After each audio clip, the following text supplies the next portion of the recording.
Olá, graça e paz. Esse é o segundo vídeo da série Transubstanciação. E neste vídeo eu quero dar para você 6 razões do porquê essa é uma doutrina antibíblica. Ela não está na Bíblia, não faz parte do bojo doutrinário da igreja cristã através desses 2000 anos de cristianismo. Quer saber mais? Vem comigo.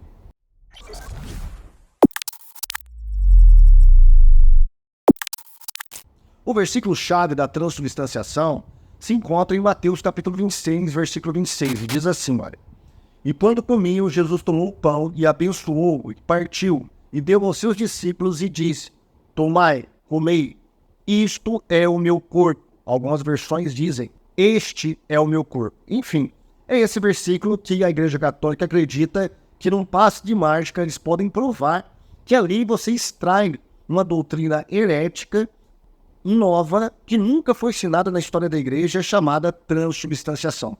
Mas vamos ver por que a transubstanciação ela é antibíblica. Bom, a primeira razão é porque a Bíblia em nenhum lugar ensina que na hora da consagração o pão e o vinho se transformam literalmente em ossos, carne, divindade e sangue de Jesus Cristo. Existe algum lugar na Bíblia que os católicos podem mostrar isso? Desta maneira? É claro que não. Não existe. Por quê? Porque a Bíblia nunca ensina. Paulo não ensinou, João não ensinou, Pedro não ensinou, Tiago não ensinou, Mateus não ensinou. Ninguém no Novo Testamento ensinou tal coisa. Muito menos na igreja primitiva até o ano 1200, como você viu no nosso primeiro vídeo. Outra coisa, o corpo físico de Cristo, mesmo estando glorificado, ele só pode estar em um lugar ao mesmo tempo. Por exemplo, quando Jesus estava em Emaús, com aqueles discípulos indo para Emaús, aquela famosa passagem de Lucas, ele não estava em Jerusalém, ele estava em Emaús. E quando ele estava junto aos discípulos, pedindo para Tomé tocar no seu lado, colocar o dedo no seu lado para ver que era realmente ele não estava em outro lugar, ele estava ali com os discípulos.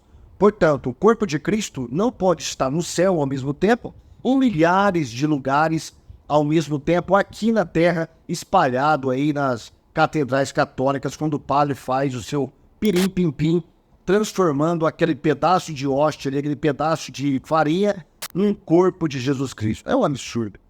Preste atenção comigo. Quando Jesus disse, isto é o meu corpo, ou este é o meu corpo, ele estava ao lado dos discípulos.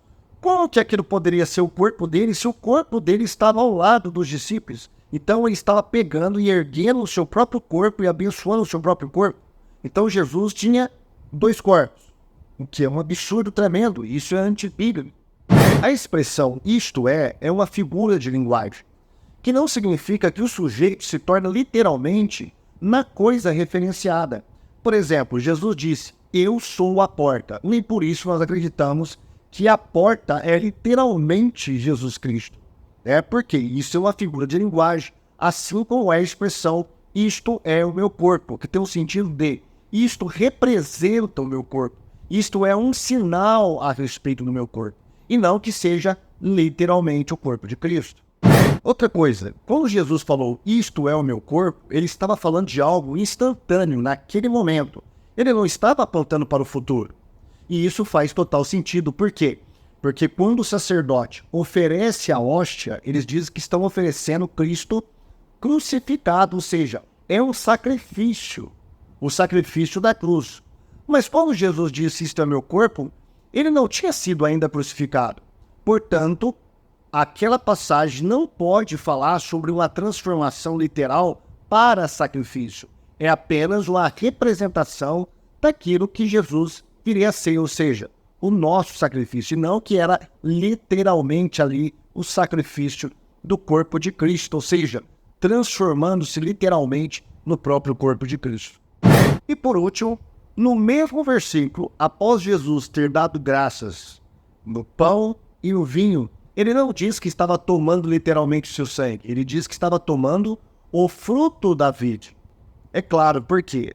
Porque aquilo lá não havia se transformado literalmente no corpo e no sangue de Jesus. Portanto, eis aí 6 razões do porquê essa doutrina ela é antibíblica e o porquê nós devemos rejeitá-la como uma doutrina herética. Nós, como cristãos, não podemos aceitar a transubstanciação, porque ela não tem base na história da igreja, não tem base na lógica, ela é antibíblica e ela chega às raias da blasfêmia e leva os fiéis católicos ao ato de idolatria, acreditando que aquilo ali, de fato, é o corpo de Cristo que deve ser adorado por meio de uma hóstia.